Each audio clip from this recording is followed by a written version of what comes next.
It's a new week, which means there's more fights coming. But before we continue on, we have to go and talk about an event that happened last Saturday. But before we get into it, make sure you like, comment, subscribe, share, and follow. Let's get right into it. So, what fight card am I talking about? We're talking about the Misfits 015 today. PAIGE VANZANT versus ELLE BROOKE. Pornstar versus ex-UFC fighter. The full card went every round. Every single fight went every round. We do have a cancelled bout that appeared to be cancelled like an hour or two before it was meant to go down or something. Before we get into that one, we have... Let's start at the bottom of the card. Let's start right at the bottom of the card. Alicia Megan versus Fangs. Like I said in my video, I wasn't impressed with Fangs' pad work and I wasn't really impressed with her last fight. She started off quite well. The first half of round one started off quite well. It felt like we were getting a different Fangs, and then I guess she got gassed and kind of went downhill after that. Then Alicia Megan, as I said, she just took over the fight and basically beat her around the ring for the remainder of the rounds. Elena Vampira versus Lauren Baker, also known as Loza, I think that was. A draw. I agree with a draw. Can't be mad at a draw, but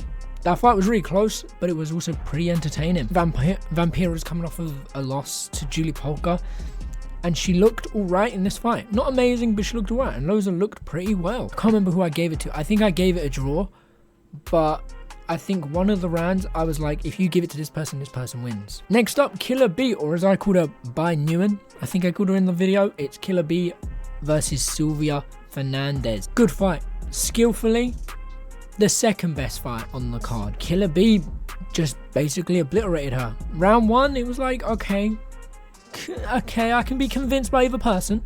Round two, you can see Killer B just working, and Sylvia Fernandez, she was working on the back foot, but Killer B was applying the pressure and starting the combinations and ending every single, even when Sylvia would counter, but Killer B would counter back. So I feel like that fight was very good and I enjoyed that one. Next up was Anthony Vargas versus Jeremy Park. Now somewhere in this list was meant to be OJ Rosset versus Brendan Kelly. We didn't get that fight. Now, as I mentioned in the video, Brendan Kelly has fought on AT's card, and then he also fought on Hype Boxing, which I've watched, and it was terrible. Hype Boxing was the worst. But Anthony Vargas versus Jeremy Park. Anthony Vargas was wild. Kind of reminded me of Logan Paul 2 KSI. And a bit of Gib, you know, from Jake Paul, because he was ducking so low, swinging so wild. Jeremy Park didn't look like a boxer in there, but he did in a way. You could tell that Anthony Vargas could see Jeremy Park as a threat, and he was on the back foot most of the time, but he was winning every single exchange. Obviously, I gave it, I think you can give like one round to like Jeremy Park, which I think it was like 2 or 3. He started coming back, he looked pretty good. And then Anthony Vargas just stayed on his bike, made sure he kept the distance away, and did very well on the back foot. Jeremy Park applied a lot of pressure, but didn't do much with the pressure. He just had pressure. And I feel like Anthony Vargas just worked better on the back foot. Then we had the best fight on the card. Skillfully, this is number 1, which was Lil Cray Cray versus Yuddy Gang TV. In my video, I said Lil Cray Cray would win, and I was wrong. Lil Cray Cray lost. I said if Lil Cray Cray fought how he did in the first one, he would win. And if Yuddy Gang wanted to win this one, he'd have to start off fast. He'd have to start off with the jab. He'd have to make sure that he is starting make sure that he controls the ring, making sure that he applies the pressure, making sure he's landing the shots, the clean shots, the power shots, everything. And he did, man. He came out in Southpaw, I want to say, or Orthodox. I can't remember which style he came out in, but he came in the opposite style in the last one. Now, yes, he was losing the last one, but I feel like Lil Cray Cray did kind of get used to it, but when the fight first started, you could see Lil Cray Cray was just working how he did in the first one, and you sit there and you think, round 1 and 2, you're going, Lil Cray Cray's just doing exactly what he did in the first fight. And then Yuddy Gang kind of switched on in round 3, 4, and 5 and just beat him. Next up was Le'Veon Bell versus Tristan Ham. Le'Veon Bell, I want to say I'm impressed, but I'm also not. Le'Veon Bell sticks his chin out too much, you know? His chin's up too high when he's coming out of finish landing combinations that he kind of backs out, hands low, chin out. And Tristan Ham, he used his gas tank in round 1 and then the first half of round 2. And he was done. He was dead after that. He just had nothing left in the tank. If Tristan Ham had a Gib cardio, I believe if he had Gibbs cardio, he could be trouble. But Le'Veon Bell got hurt really bad in round 1. So you give round 1 to Tristan Hammond, and I believe that Le'Veon Bell won the rest of the fight. Now finally, ELLE BROOKE versus Paige VanZandt, the porn star versus the pro fighter.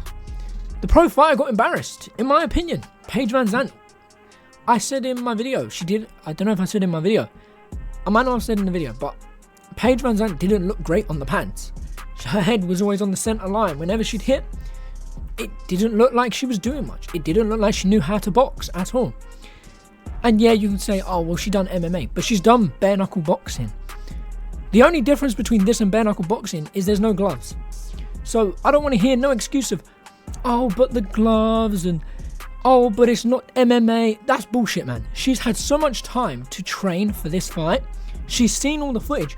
Why she fought like she did? Don't get me wrong.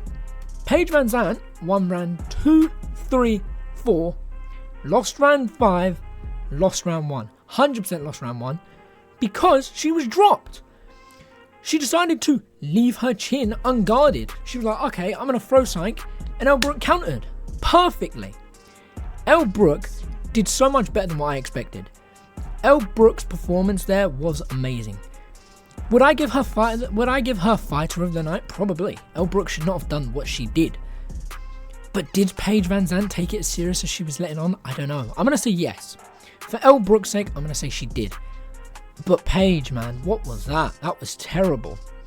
Sure, round 2, 3, and 4, I believe you, I wouldn't say dominated. You did a lot better. You got into the fight. But I just believe that ELLE BROOKE outboxed you, outclassed you as a fighter. And that's not what you want to hear. But that's just my thoughts and my opinions. Did you watch the fights? Did you enjoy the fights if you watched them? And what do you think about the judges' decisions? A lot of the judging, in my opinion, was a bit off, but I'm not mad at it.